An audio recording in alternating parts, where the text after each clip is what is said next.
This video is brought to you by Manscaped.com, the global men's lifestyle brand that's disrupting the men's grooming market. Hair got your balls in a sleeper hold? Manscaped is trusted by more than 9 million men worldwide for their trimmers, liquid formulations, and premium boxers, and their performance Package 4.0 is a game changer when it comes to creating the ultimate men's grooming and hygiene bundle. To highlight is the Lawnmower 4.0. Their 4th generation electric trimmer features a cutting-edge ceramic blade designed to reduce grooming accidents and has a 4000K LED spotlight for when you need a more precise shave, leaving you balder than Kurt Angle after Judgment Day in 2002. The Lawnmower 4.0 trimmer also features a smart cordless charging system and these little LED lights on the front to show you how much juice you have, and that's up to 90 minutes of use with a full charge. Tap the button on the front 3 times and it enables the travel lock feature. You thought that was good, but you want to take your grooming game to the next level? The Performance Package 4.0 also includes the new Weed Whacker 2.0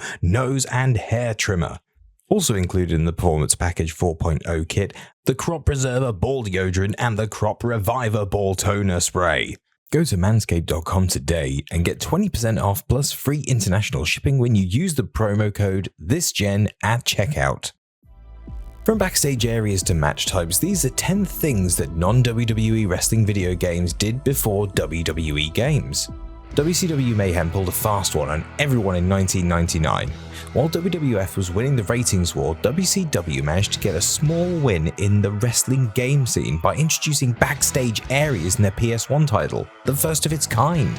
This was a game changer at the time as it allowed players to take the action beyond the ring for the first time ever and added layers of strategy and fun. WWF SmackDown 1 on the PS1 did feature backstage areas, but it arrived months later, making it look like it was playing catch-up.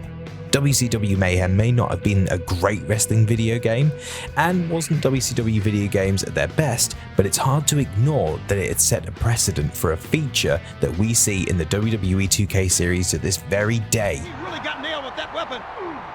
Folks, we're not sure how much more of this we can show you. ECW Anarchy Rulz was more than just a hardcore wrestling game. It brought the raw, intense energy of ECW into your living room. One feature that stood out was how a wrestler getting busted open was visually represented on the mat. As the match progressed, more would begin to drip on it. SmackDown vs. Raw 2006 on the PS2 did eventually add a similar feature, but by then ECW had already got there, and the developers would continue this feature in their follow-up games in the Legends of Wrestling series from 2001 to 2004. And speaking of Legends of Wrestling, in the wrestling world, a cage match is already a high-stakes environment, and the Legends of Wrestling upped the ante by giving players the option to escape the cage through the door via a minigame. It was a small touch, but one that added a layer of strategy and realism to these cage matches. It took WWE games quite a while to catch up with this system, as their games only allowed for escape by climbing over the cage. SmackDown vs. Raw 2006 did add a crawling minigame for cage door escapes, but the simple act of walking out through the door wasn't featured until Legends of WrestleMania in 2009. It's proof that sometimes wrestling video games innovations can come from some of the most unexpected of wrestling games.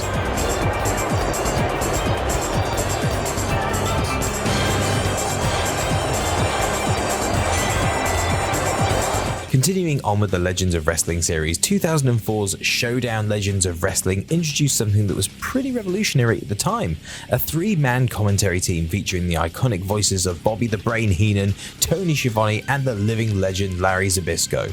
While the system wasn't perfect and could get repetitive, it offered up something that wasn't being done at the time, and as we already know, even 2-man commentary teams in wrestling games are hard enough to get it right. WWE caught up eventually with WWE 2K16, where Michael Cole, Jerry the King Lawler, and John Bradshaw Layfield took the mic, but it can't be forgotten that Showdown did it first many years earlier and deserves the credit for being the innovators.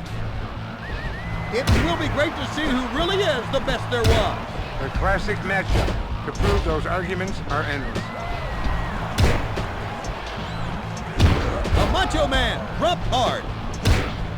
Quick jab connects. That'll wake you up. He got out of it! Now you know he's hurt. WCW Mayhem gets another nod for another feature that was way ahead of its time. Commentary in wrestling games in the late 90s and early 2000s was in its real early stages and was super limited in what could be done. However, WCW Mayhem had commentary during the wrestlers' entrances.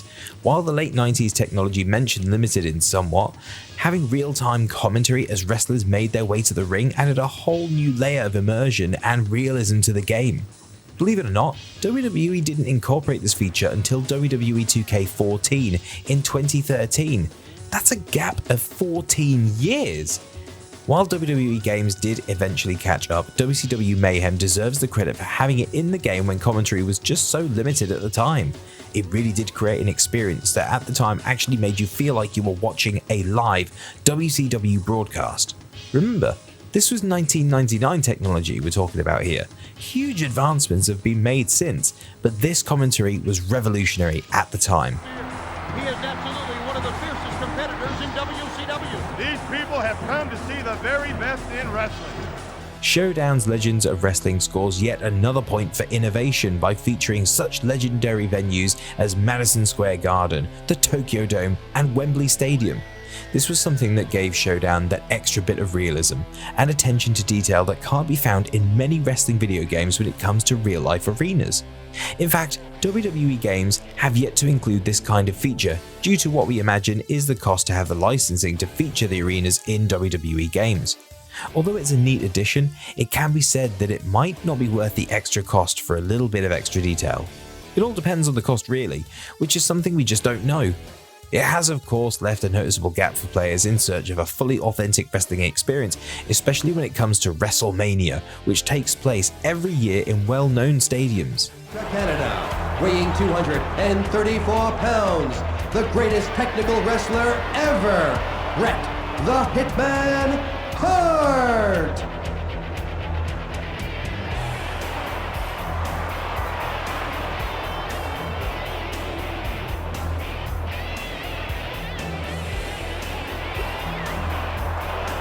After complaints that the first ECW game, Hardcore Revolution, was too much of the same when compared to WWF Attitude, ECW Anarchy Rulz introduced the dumpster match to try to do something different in the sequel. A dumpster match is a match type where the objective is to toss your opponent into a dumpster. It was a unique addition that added that extra little something over the previous ECW video game. WWE games haven't even ventured into this territory yet, though there were plans for a dumpster match in SmackDown Just Bring It, with there being commentary files of Cole and Taz talking about it. As of now, WWE have got many match types. They've got the Hell in a Cell, tables, ladders and chairs, but not the dumpster match. It's one of the little things you have to give props to for a 20-year-old game.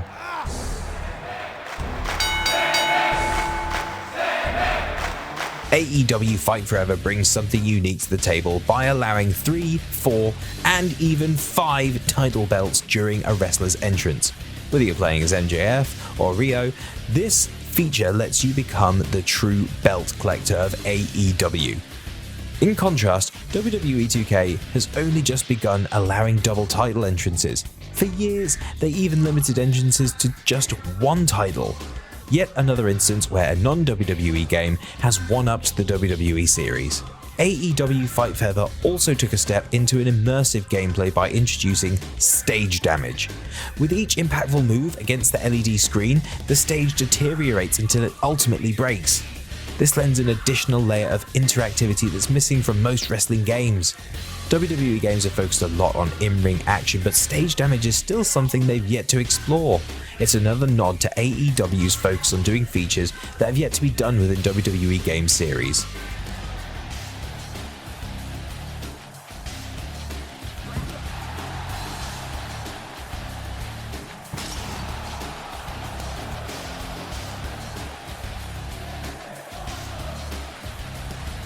Let's rewind back to 2008 with TNA IMPACT, the game that has the record of being the first wrestling video game to introduce new wrestler DLC. The downloadable content released in November 2008 featured Petey Williams among other characters, and it added a nice roster update for those looking for it. WWE caught onto the trend but missed out on being the first one, though they were close. They launched their first DLC pack for SmackDown vs. Raw 2009 in March of 2009, 5 months after TNA's offering. While they've expanded their DLC offerings significantly since then, TNA can have that claim of being the first wrestling video game ever to have paid roster DLC additions. And there you have it, 10 instances where non-WWE games innovated before the WWE gaming franchise caught up or are still yet to catch up. Whether it was stage damage, unique match types, or multiple title entrances, these other wrestling games weren't afraid to step outside the box and offer something new and exciting. So if you did enjoy the video, then make sure to like it. Don't forget to subscribe with all the notifications turned on, and we'll see you next time.